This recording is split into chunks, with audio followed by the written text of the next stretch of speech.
Sumang gabi for today's merienda. At dahil nga po medyo malalaki yung laman ng gabi ay makamasarap po nga aring gawing suman. Ay ang tawag nga po talaga namin din ay hindi gabi kundi ay San Fernando. At pag nangunguha nga po ako ng laman ng San Fernando ay hindi ko po talaga inabunot ang katawan. Dahil mga ilang linggo na naman po ayan po ay magkakalaman na uli. Ay makamaigi din po ba yan naman ang may tanim na ganari sa may tabi ng kubo kahit ilang piraso laan. At pag naibigan nga pong magluto ng merienda ay napakadali laang maghukay at napakalapit. Ay dati po talaga nagatanim laang kami ng San Fernando dahil nga po ay pakain laang sa baboy. Ay ngayon po ba yan naman ay kaagaw na rin kami ng baboy. Ay ho ho!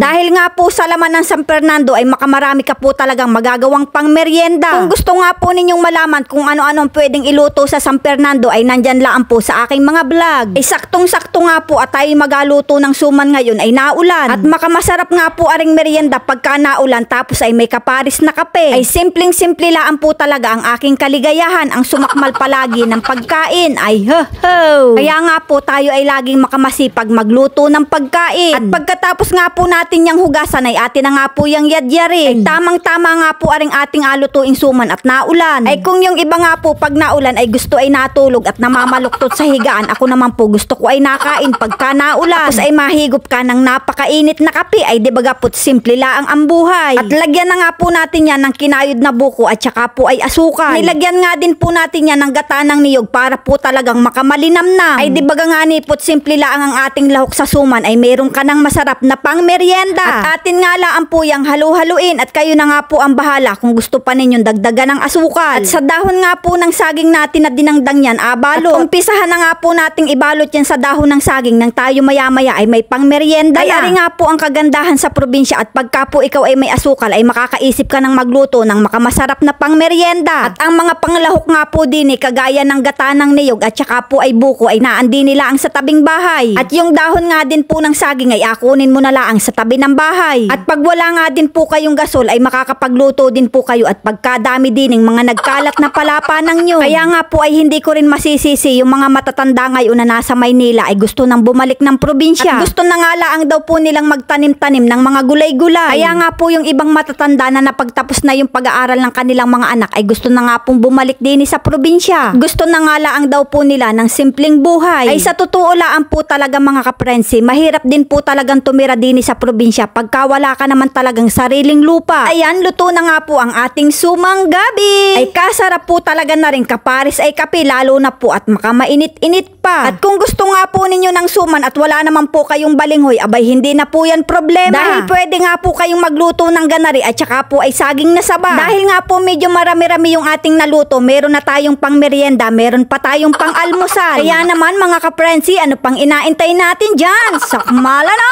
Ay makamasarap po talaga lalo ang suman pagka may kaparis na kaping barako. Sa sobrang tapang po ba yan naman ang kaping barako, aba ay kayang-kaya kang ipaglaban. Ay hindi mo man din kagaya at ikaw ay paduag-duag. Ay ho ho! At sa sarap nga po na ring suman, aba ay nakailang piraso din tayo nang nakain. Kaya naman mga kaprensi, kung naibigan nyo nga po aring video yung ari pa like and share na laan po. Maraming salamat!